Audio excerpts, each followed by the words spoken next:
ప్రజలకు మధ్య అనుసంధానంగా ఉంటూ నిరంతరం ప్రజల పక్షాన పోరాడుతున్నటువంటి వేదికను అలంకరించిన తెలుగుదేశం జనసేన బీజేపీ నాయకులకు కార్యకర్తలకు అదేవిధంగా గుంటూరు ప్రాంత ప్రజలకు పాత్రికేయులకు అందరికీ కూడా నా నమస్కారం. అంటే ఈరోజు బ్రిడ్జ్ విషయం కాబట్టి ఎక్కువ దీని గురించే మాట్లాడదలుచుకున్నా. ఎలక్షన్ ముందు క్యాంపెయిన్ చేస్తా ఉన్నప్పుడు నజీర్ గారు కానీ జనసేన నాయకులు కానీ అందరూ కూడా ఇక్కడ తీసుకొచ్చి ఫోటోలు దిగాం. ఆ రోజున ఈ బ్రిడ్జ్ ఇట్లా ఆగిపోయిందని. ఎలక్షన్ అయిన తర్వాత నిరంతరం నేను శనివారం ఆదివారం వచ్చినప్పుడల్లా కూడా నజీర్ గారు కానీ నాయకులు కానీ అందరూ ఈ బ్రిడ్జ్ గురించి ఫాలో అప్ చేసేవాళ్ళు. కాబట్టి మొట్టమొదటిగా మీరు కృతజ్ఞతలు చెప్పాల్సింది మీ ఎమ్మెల్యేకి, అదేవిధంగా ఈ స్టేజ్ మీద ఉన్నటువంటి నాయకులకు. సరే, ఈ బ్రిడ్జిని ఎలా కట్టాలని చెప్పి విషయంలోకి వెళ్తే, ఒకసారి బ్యాక్ వెళ్తే ఆ రోజున 31 కోట్ల రూపాయలతోటి 2014లో అప్పుడున్నటువంటి కూటమి ప్రభుత్వం తెలుగుదేశం ప్రభుత్వం శాంక్షన్ చేసేది 31 కోట్లు. ఇందులో 13 కోట్లు సెంట్రల్ శాంక్షన్, 18 కోట్లు రాష్ట్ర ప్రభుత్వం భరించాలి. అయితే 13 కోట్లు సెంట్రల్ ఇవ్వాల్సిన డబ్బు ఇచ్చారు. స్టేట్ లో ఇవ్వాల్సిన 18 కోట్లలో 10 కోట్లు కూడా చంద్రబాబు నాయుడు గారి ప్రభుత్వం ఆ రోజు పే చేసింది. ఇంకా 8 కోట్ల రూపాయలు మాత్రమే మిగిలి ఉన్నాయి. ఆ 8 కోట్ల రూపాయలు పెండింగ్ బిల్లులు కనుక ఇచ్చుంటే మిగిలిన బ్రిడ్జ్ కంప్లీట్ అయ్యేది. ఆ రోజున గవర్నమెంట్ మారిపోయింది. అయితే 2014లో బ్రిడ్జ్ శాంక్షన్ అయినా కూడా పని మొదలవ్వటానికి 2017 పట్టింది. అంటే ఒక బ్రిడ్జి శాంక్షన్ అయిన తర్వాత పని మొదలవ్వాలంటే 2 నుంచి 3 సంవత్సరాలు పట్టేటువంటి పరిస్థితి. అంటే మన దేశంలో ఈ బ్రిడ్జే కాదు, ఏ బ్రిడ్జ్ అయినా కూడా అదే పరిస్థితి. దీనికి రకరకాల కారణాలు ఉన్నాయి. నేను అన్ని తెలుసుకున్నా గత సంవత్సరంలో ఎందుకు ఇట్లా జరుగుతుందని. ఏదేమైనప్పటికీ మన ప్రభుత్వంలో స్టార్ట్ చేస్తేనే 2 సంవత్సరాల్లో ఒక స్టేజ్కి వచ్చి ఆగిపోయింది. ఇప్పటి వరకు పెద్దలు చెప్పినట్టు గత 5 సంవత్సరాల్లో దీని గురించి పట్టించుకున్నటువంటి నాయకులు ఇక్కడ ఎవ్వరూ లేరు.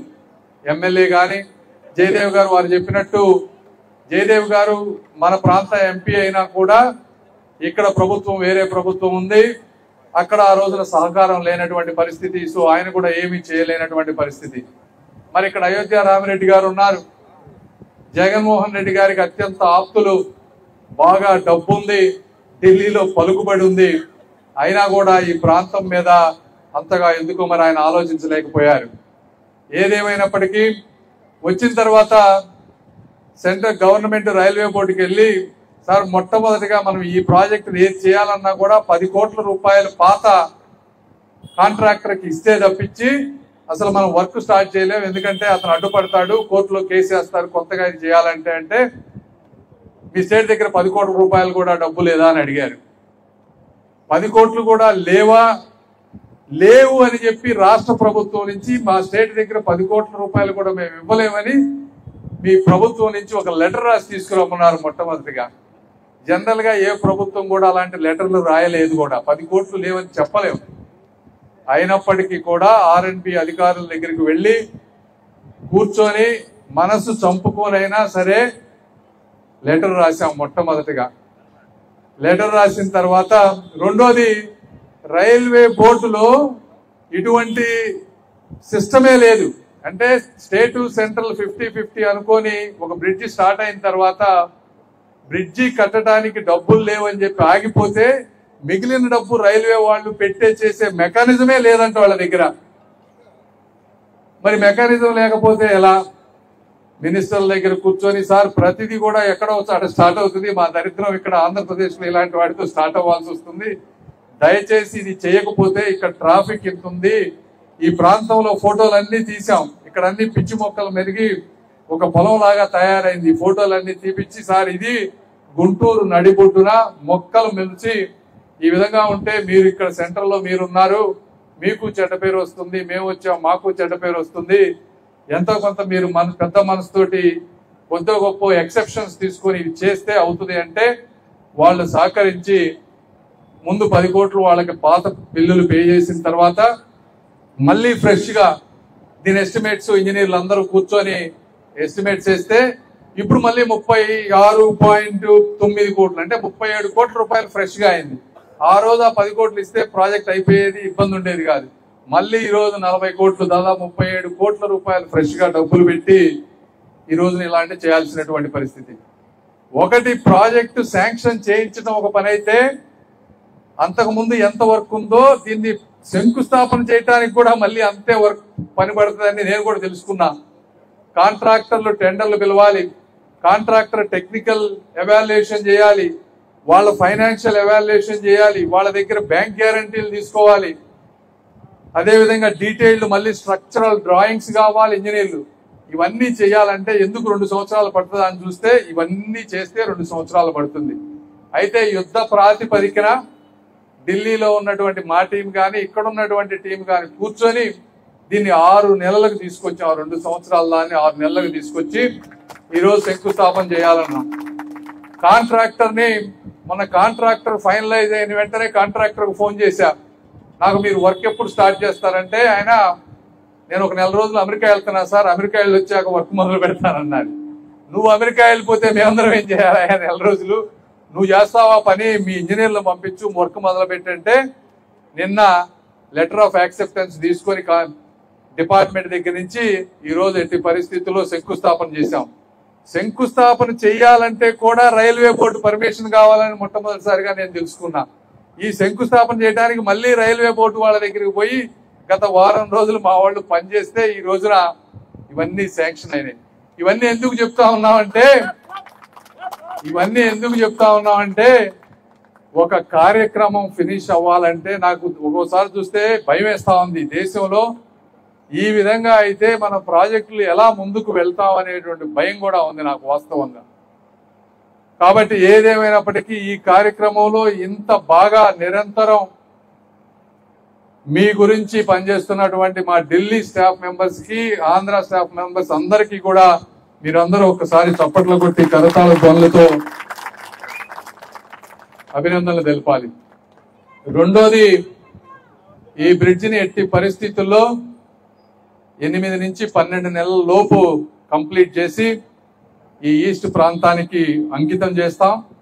అదేవిధంగా ఇవి చేసేటప్పుడు కూడా ఒకటి ఆలోచించాం, నేను నజీర్ గారు కూర్చొని వీటికి ఏం పేర్లు పెట్టాలి అని. అయితే ఇక్కడ ఉన్నటువంటి ప్రజల మనోభావాలు, నాకు కూడా అత్యంత ఇష్టమైన అభిమానించే వ్యక్తి అయినటువంటి అబ్దుల్ కలాం గారి పేరు పెట్టాలి అని చెప్పి అనుకొని దీనికి అబ్దుల్ కలాం నంది వెలుగు బ్రిడ్జ్ అనేటువంటి పేరు పెట్టాలని మేము ఒక నిర్ణయానికి వచ్చాం. అయితే మళ్ళీ ఇందులో ఏమి ప్రాసెస్లు ఉంటాయో నాకు తెలియదు, ఏ అనుమతులు తీసుకోవాలో తెలియదు, స్టేట్ గవర్నమెంట్ నుంచి కానీ సెంట్రల్ గవర్నమెంట్ నుంచి కానీ. అయితే ఒకవేళ ఇబ్బంది గనక లేకపోతే, మేము సాధించగలిగేది గనక అయితే ఎట్టి పరిస్థితుల్లో ఈ బ్రిడ్జికి అబ్దుల్ కలాం గారి పేరు పెడతామని మీ అందరికీ తెలియజేసుకుంటా ఉన్నాం. అక్కడ హాస్టల్ కి, ఈ రోడ్డు కి, బ్రిడ్జ్ కి మొత్తం అబ్దుల్ కలాం. ఓకే, అవి నువ్వు చూసుకోమ్మా, దీని గురించి ఇది నాది.